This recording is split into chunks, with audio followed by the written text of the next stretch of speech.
Бұл лагерде түнде балалардың дауысы естіледі, бірақ мұнда ешкім тұрмайды. Таңертең олар 4 еді, ал кешке біреуі жоқ болып шықты. Ол қайда кетті? Ескі лагерде 20 жыл бұрын жоғалған балалар әлі де біреуді күтіп жүргендей. Осы видеоны соңына дейін көруге кеңес беремін. Сәлем, қорқынышты оқиғаларды сүйетін көрермен, арнаға тіркеліп, қазақша контентті қолдап кет.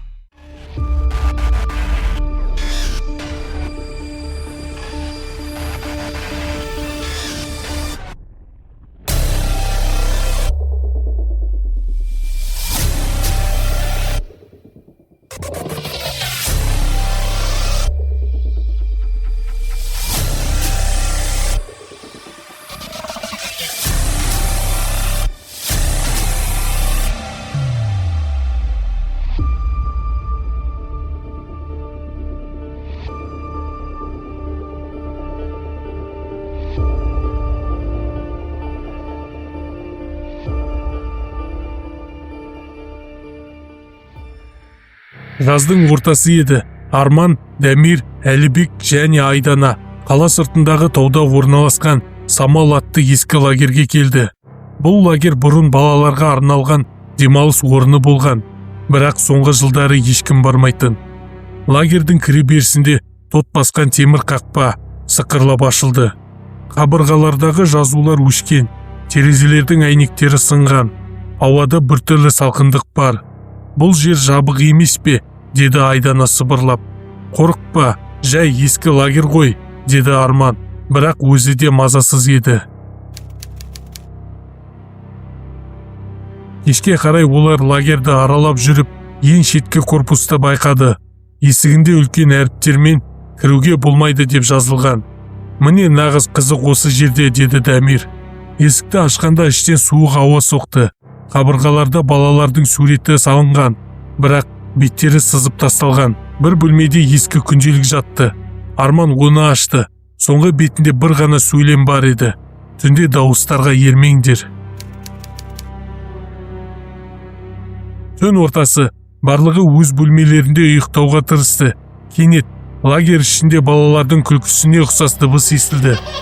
Айдана терезеден қарады. Ешкім жоқ. Бірақ күлкі жақындай түсті. Сол сәтте біреу дәлізде жүгіріп өткендей болды. Есіктер бірінен соң бірі сықырлап ашыла бастады. Бұл жай жел шығар, деді Әлібек, бірақ дауысы дірілдеп тұрды.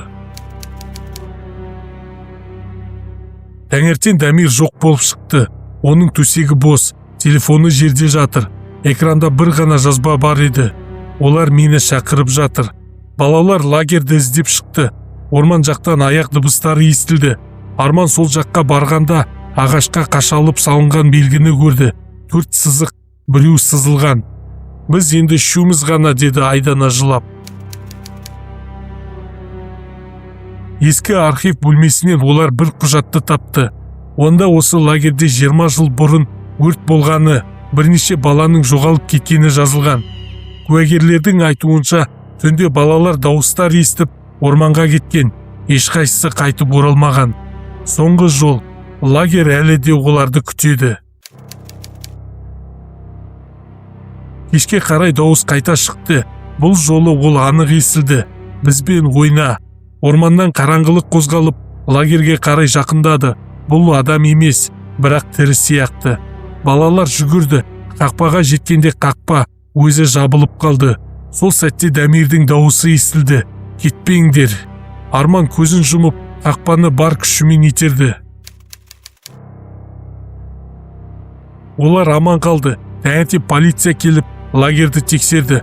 Бірақ ешқандай із табылмады. Лагер бос, тыныш. Бір аптадан кейін Арманның телефонына белгісіз нөмірден хабарлама келді. Келесі жазда көрісеміз. Сол сәтте оның артында балалардың күлкісі естілді. Егер видео ұнаса, арнаға тіркеліп лайк басып, өз пікіріңді қалдырып кет. Әрине, мен оқимын. Қазақша контенттің дамуына қолдауларың қажет.